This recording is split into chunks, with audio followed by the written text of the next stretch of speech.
दिल्ली के old Rajendra Nagar coaching हादसे की जांच हाईकोर्ट ने सीबीआई को सौंप दी है। शुक्रवार को हुई सुनवाई में हाईकोर्ट ने दिल्ली में पूरे सिस्टम पर सवाल खड़ा करते हुए कहा कि हमें सब कुछ मुफ्त की मानसिकता से बाहर निकलना होगा।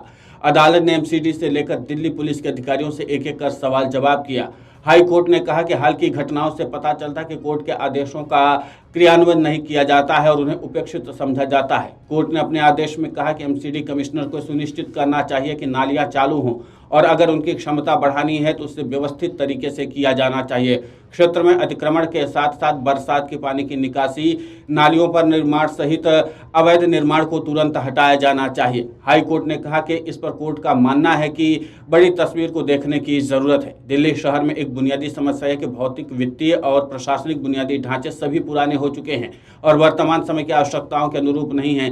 3 करोड़ से ज्यादा की आबादी वाली दिल्ली को ज्यादा मजबूत वित्तीय और प्रशासनिक ढांचे की जरूरत है। सब्सिडी योजनाओं की वजह से दिल्ली में पलायन बढ़ रहा है और इसकी आबादी भी बढ़ रही है। एमसीडी की वित्तीय सेहत ठीक नहीं है, वो अपने कर्मचारियों को महीनों तक वेतन नहीं दे पाता है।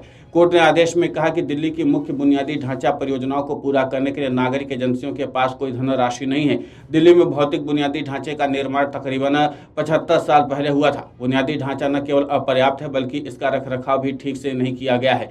दिल्ली में फैली अव्यवस्था पर सवाल उठाते हाई कोर्ट ने आगे कहा कि यहाँ कई एजेंसियां हैं और वो केवल जिम्मेदारी एक दूसरे पर डाल रही हैं। एमसीडी कमिश्नर के मुताबिक उसके कॉरपोरेशन में 5 करोड़ रुपए से कोई ऊपर का ठेका नहीं दिया जा सकता क्योंकि कोई स्थायी समिति नहीं है। यहाँ तक कि दिल्ली सरकार के लिए भी एक नई परियोजना को मंजूरी दिलाना आसान नहीं है क्योंकि महीनों से कैबिनेट की कोई बैठक नहीं हुई है। अगली कैबिनेट बैठक कब होगी ये भी निश्चित नहीं है। इन सब बातों को ध्यान में रखते हुए इसमें कोई आश्चर्य नहीं कि दिल्ली एक संकट से दूसरे संकट की ओर जा रही है। एक दिन सूखा पड़ता है तो दूसरे दिन बाढ़ आ जाती है। अब समय आ गया कि दिल्ली के प्रशासनिक, वित्तीय और भौतिक बुनियादी ढांचे पर पुनर्विचार किया जाए। दिल्ली हाईकोर्ट ने कहा कि दिल्ली के प्रशासकों की मानसिकता बदलनी होगी। अगर मानसिकता है कि सब कुछ मुफ्त है तो ये सब कुछ मुफ्त नहीं हो सकता।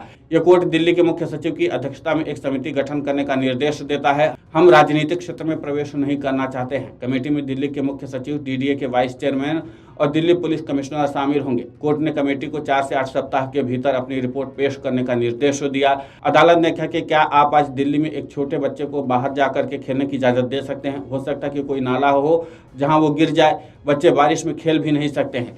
कुल मिलाकर के है कि एक बार फिर से दिल्ली हाईकोर्ट ने दिल्ली की एक एक बुनियादी सुविधाओं को लेकर के कई सवाल खड़े किए हैं। देखना दिलचस्प होगा कि जिस तरीके से एमसीडी समेत दिल्ली के तमाम प्रशासनिक अमले को एक बार फिर से दिल्ली हाईकोर्ट ने निशाने पर न सिर्फ लिया बल्कि तगड़ी फटकार भी लगाई है। उसके बाद अब जवाबदेह अधिकारी समेत दिल्ली का एमसीडी क्या करता है, क्योंकि जाहिर सी बात है कि एमसीडी को लेकर के पहले से भी सवाल उठते रहे हैं और इस बार कोचिंग हादसे ने प्रशासनिक अमले की कलाई भी खोल करके रख दी है। इसी के नाते सभी इस मामले पर प्रश्न जो उठ रहे हैं उस पर दिल्ली हाईकोर्ट ने कई गंभीर सवालिया निशान भी लगा दिए हैं। देखना दिलचस्प होगा कि जो कमेटी बनाई गई है खासकर दिल्ली के मुख्य सचिव की अध्यक्षता में, इसकी रिपोर्ट क्या आती है और इसके बाद इसमें क्या सुधार होता है। Video desk amarujala.com।